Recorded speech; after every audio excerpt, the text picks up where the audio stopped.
CBI, ED, IT అధికారులు BJP కార్యకర్తల్లా పనిచేస్తున్నారని Congress MP Chamala Kiran Kumar Reddy అన్నారు.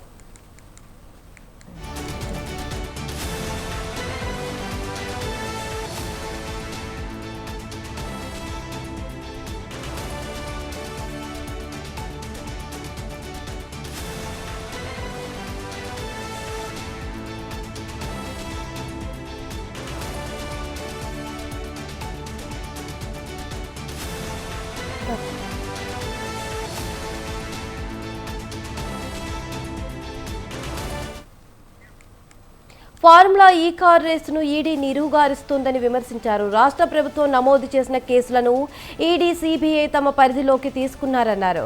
తాజాగా ఫోన్ ట్యాపింగ్ కేసును సైతం సిబిఐకి ఇవ్వాలని బండి సంజయ్ అంటున్నారని మండిపడ్డారు చామల. అమెరికాలో ఉన్నటువంటి ఈ ఫోన్ ట్యాపింగ్ వ్యవహారంలో ఉన్నటువంటి వారిని ఇండియాకు తీసుకురావాలంటే మరి ఎవరు తీసుకొస్తారు? ఇండియాకు తీసుకురావాలంటే సెంట్రల్ గవర్నమెంట్ చర్చలు చేస్తుందా? ఎక్స్టర్నల్ అఫేర్స్ రాష్ట్రానికి ఒక ఎక్స్టర్నల్ అఫేర్స్ మంత్రి ఉంటాడా?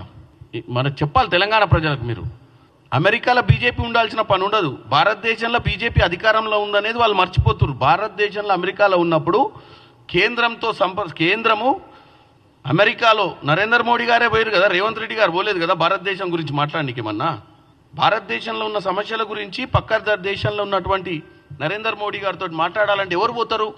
ఈడ ఉన్నటువంటి సెంట్రల్ గవర్నమెంట్ బాధ్యత అది. ఎక్స్టర్నల్ అఫైర్స్ శాఖ అనేది కూడా సెంట్రల్ గవర్నమెంట్లోనే ఉంటుంది.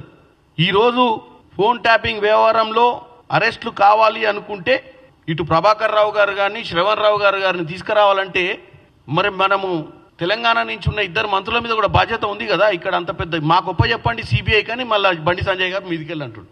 అంటే సిబిఐ ఇవన్నీ ఏందో తెలుసు కదా మీకు.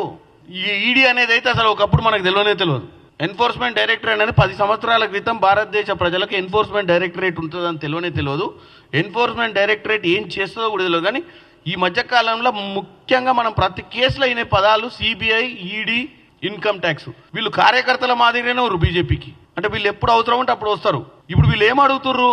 సిబిఐకి అని మా సత్తా చూపిస్తాం, మీరు సిబిఐకి ఇస్తలేరు, ఈ కేసులు మా చేతిలో పెట్టురు, మేము ఏం చేస్తారు? మా అంటే సంకల ఫైలు పట్టుకొని ఢిల్లీ పోతారు, ఇక్కడ ఏం పంచాయతీ చేయకుండా.